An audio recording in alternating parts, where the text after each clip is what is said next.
এই তাহাজ্জুদ, করিম চাচা ফোন দিছিল, উনার বাসায় 10 বস্তা সিমেন্ট পাঠাতে হবে। তুই কাজ শেষ করে 10 বস্তা সিমেন্ট ডেলিভারি দিয়ে আই। আচ্ছা ভাই, ঠিক আছে, আমি কাজ শেষ করে মাল দিয়ে আসতেছি। হ্যাঁ, তুই কাজ শেষ করে মালটা তাড়াতাড়ি ডেলিভারি দিয়ে আসিস। আচ্ছা ভাই, আপনি কোনো চিন্তা করেন না। আরে দাদা, কেমন আছেন? হ্যাঁ দাদা, ভালো আছি।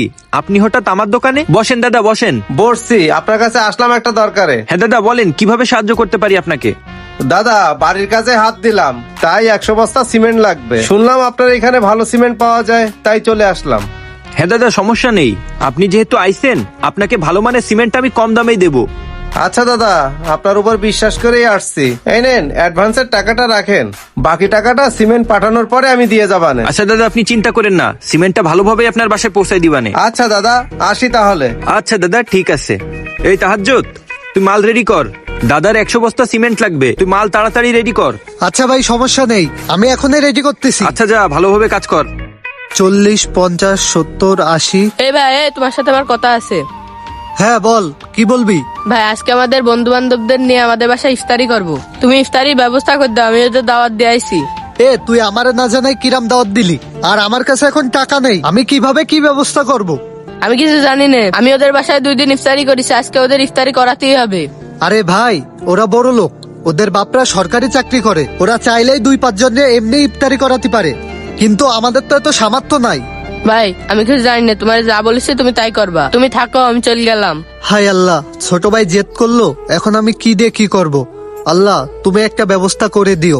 আরে ওর ভাই ইফতারি নিয়ে কি বললো, যাই যেয়ে দেখি তো। এই তাহাজ্জুদ, জি ভাই বলেন। দেখলাম তোমার ছোট ভাই আসলো, ইফতারি না কিসের কথা বলতেছিল, কি দিয়ে কি কাহিনী বলো তো। ভাই, ছোট ভাই ওর বন্ধু বান্ধব রে আজকে আমাদের বাসায় ইফতারির দাওয়াত দিছে। এখন ছোট ভাইরে বললাম আমার কাছে টাকা নাই, ও তাও জেদ করছে। ও ছোট মানুষ, ওরে কিভাবে বুঝাবো বলেন? ও আচ্ছা, এই ব্যাপার। তা গরিব মানুষের আবার কিসের ইফতারি? আচ্ছা যাই হোক, তুমি সিমেন্ট গুলো লোড করে ডেলিভারি দিয়ে আসো, আমি একটু বাজারে কাজে যাচ্ছি। আচ্ছা ভাই, ঠিক আছে।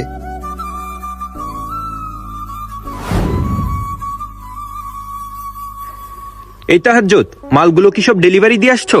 জি ভাই, কামাল ভাইয়ের 100 বস্তা সিমেন্ট দিয়ে আসা হয়েছে, কিন্তু করিম চাচারটা দিয়ে আসা হয়নি। আমি এই কাজটা শেষ করে তারপর করিম চাচারটা দিয়ে আসবো। আচ্ছা থাক, তোমার আর দিয়ে আসা লাগবে না, আমি অন্য লোক দিয়ে মাল পাঠাই দিবানে। আর তুমি এখন বাসায় চলে যাও, তোমাদের ইফতারি আছে না? এই যে দেখো, ইফতারির জন্য আমি জিনিসপত্র আনিছি, এর ভিতরে সবকিছু আছে। আর এই টাকাটা তুমি রাখো, বাসায় যা লাগে কেনাকাটা করো। দাদা, এমনিতেই আপনার ব্যবসা বাণিজ্যের অবস্থা খারাপ, তার মধ্যে আপনি আবার এত টাকা খরচ করতে গেলেন কেন? আরে ব্যবসা বাণিজ্য খারাপ তাতে কি হয়েছে? আমি যখন এই দোকানটা প্রথম দিলাম, তখন আমার ব্যবসা বাণিজ্য খারাপ ছিল। তখন অনেক লোক তোমার টাকার লোভ দেখাইলো, কিন্তু তুমি আমারে ছেড়ে যাওনি। আর আমার বিপদে যখন তুমি আমাকে ছেড়ে যাওনি, তখন আমারও দায়িত্ব তোমার জন্য কিছু করার। এইবার আপনি বুঝতে পারছেন তো দাদা, কেন আমি আপনাকে ছেড়ে যাইনি? কারণ আমি বিশ্বাস করি ধর্মের থেকে মানুষের মনুষ্যত্ব আগে, আর আপনার ভিতর এই মনুষ্যত্বটা আছে। আর আপনি জাত ধর্ম বিচার করেন না, আপনি সবসময় অসহায় মানুষের পাশে থাকেন।